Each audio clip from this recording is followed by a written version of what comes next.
Hi friends, நிறைய பேருக்கு car ஓட்ட தெரியும். பட் காரில் இருக்கக்கூடிய லைட்ஸு எப்படி கண்ட்ரோல் பண்ணணும், அது எப்படி ஆன் பண்ணணும், எப்படி பாஸை அடிக்கணும், எப்படி இண்டிகேட்டர் போடணும், இது நிறைய பேருக்கும் தெரியாது. ஸோ அதை பற்றி நம்ம சேனலில் இன்றைக்கி விவரமாக பார்க்க போகிறோம்.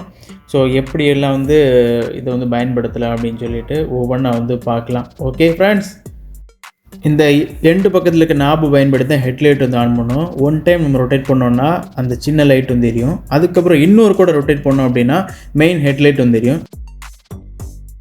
அதை திரும்ப ரிவர்ஸில் திரும்ப ரொட்டேட் பண்ணோம் அப்படின்னா ஹெட்லைட் ஆஃப் ஆயிரும். அதுக்கப்புறம் திரும்ப ஒரு கூட ரிவர்ஸ் ரொட்டேட் பண்ணோன்னா மொத்தமாக லைட் ஆஃப் ஆயிரும். அந்த சின்ன லைட் ஆஃப் ஆயிரும். அதுக்கு பக்கத்தில் இருக்கிறது ஃபாக் லைட் ஆன் பண்ணுறதுக்குள்ள பட்டன். அதை மேலே ஒருக்கா திருக்கணும் அப்படின்னா ஃப்ரண்டில் இருக்கக்கூடிய ஃபாக் லைட் ஆன் ஆயிரும். அதை இன்னொரு கூட திருக்கணும் அப்படின்னா பின்னாடி இருக்கக்கூடிய அந்த டேஞ்சர் லைட் இருக்குது பார்த்தீங்களா, டெயில் லைட்டு, அது ஆன் ஆகும்.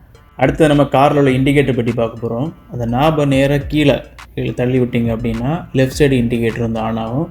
அதுவே அந்த நாபை கீழே எழுதி விட்ட இண்டிகேட்டரை லைட்டாக தள்ளி விட்டிங்கன்னா சென்ட்ரல், அதாவது நியூட்ரல் ஆயிரும், இண்டிகேட்டர் ஆஃப் ஆயிரும். அதை கொஞ்சம் கூட அப்படி மேலே தள்ளி விட்டிங்க அப்படின்னா வலது பக்கம் உள்ள இண்டிகேட்டர் ஆன் ஆயிரும்.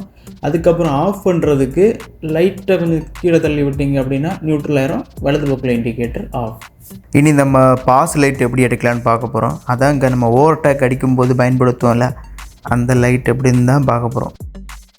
நீங்கள் இருக்கிற பக்கமாக அந்த நாப் வீடியோவில் பார்க்குற மாதிரி லைட்டை தட்டி விட்டீங்க அப்படின்னா லைட் இதே மாதிரி பாஸ் லைட் அடிக்கும், பார்த்தீங்கன்னா அடிக்கும். அதுக்கப்புறம் இது ரிவர்ஸ் ஆகி அப்படியே ஆட்டோமேட்டிக்காக போயிடும். திரும்பவும் ப்ரெஸ் பண்ணிங்கன்னா திரும்ப இதே மாதிரி லைட் அடிக்கும். அவ்வளோதான், ஈஸி.